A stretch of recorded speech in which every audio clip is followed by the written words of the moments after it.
Hello and happy Monday from Radically Rational and radicallyrational.com. So long, number 30. So long, Steve Worcester, one of the most important players in the history of college football. When you think about everything that era represents with the wishbone, and Steve Worcester was the linchpin of the wishbone. If you couldn't stop the fullback, you had no chance to stop the quarterback and the halfback pitch. And the truth is, in this case, you couldn't stop the fullback. It was a special time in college football. It was a special time at the University of Texas. They just brought in an entire new system and a new way of playing football. And if you're into the X's and O's thing, that influence was there for 2 decades. And if you really get inside the game, a lot of those triple option principles are still in place today. They just look different.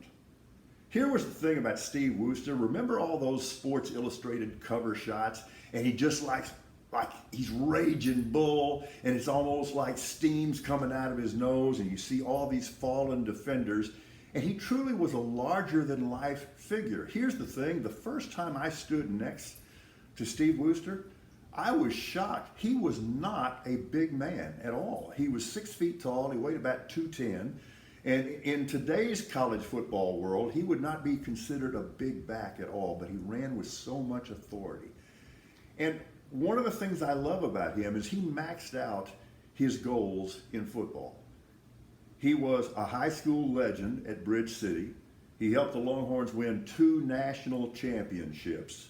And he got a taste of pro football in a romantic way with the Hamilton Tiger Cats in the Canadian Football League. Now, contrary to what some people believe, Steve never rejected football. He never came to dislike football. He just moved on from football because he had maxed out his goals. And I know there are a lot of people who considered him a recluse or a hermit. Quite the contrary. He was just a private guy that wanted to get on with his life, but he did it in a very pleasant way. A few years back, I had the honor of hosting a radio show called Longhorn Pipeline. And we would have various Longhorn figures and luminaries on the show. And I figured, what the heck?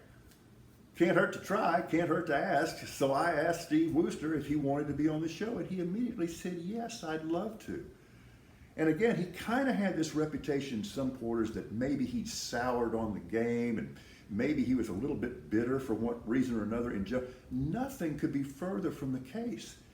He was a kind man.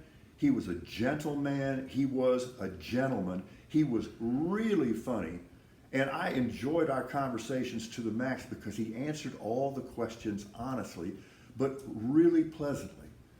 But when I think back on that time, there is nobody that captures what college football was at the time more than Steve Worcester. And I'll tell you this too, during this radio interview, I said, Steve, I gotta ask you about this. I mean, you know, there's this stuff out there that you're kind of a hermit and a recluse and that you don't like people, etc. And he started laughing. He says, I accepted your invitation, didn't I? And I said, you did. And he said, you're the only one who ever asked. It was really that simple. Gonna miss you, number 30. Real quickly on the news side, we're hearing all these questions. Why was the search at Mar-a-Lago necessary? Really? Really? We're talking about national security and nuclear security, and you're asking the question, why was that necessary? Are you kidding? And could he grab bag anymore? Today, it's attorney-client privilege. You know, the day before, it was that all these documents had been declassified, which they hadn't. I mentioned Steve Worcester because it made me feel good, and I hope it does you too, and I miss him. But I had a very depressing thought over the weekend, and it was prompted by a phone conversation I had with a really good friend. And we were kind of talking about the state of the United States. And he made the observation, accurately, that Joe Biden is not capable of uniting this country. He's right. Think about this. Neither is any other human being. We are over the edge. This is a fairly recent example, but after 9/11, we did come together, however briefly. We couldn't even do that now because to come together, you have to have a desire to unite. And I don't see any of the shrill voices in this country having the slightest interest in uniting.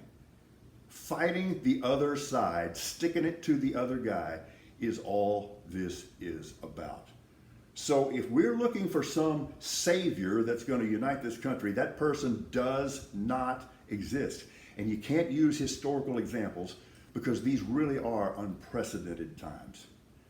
If it sounds like this is a box canyon, if it sounds like I don't know where we go from here, that's exactly right. But we have lost all common identity. I don't know what the route out of that is. We're radically rational.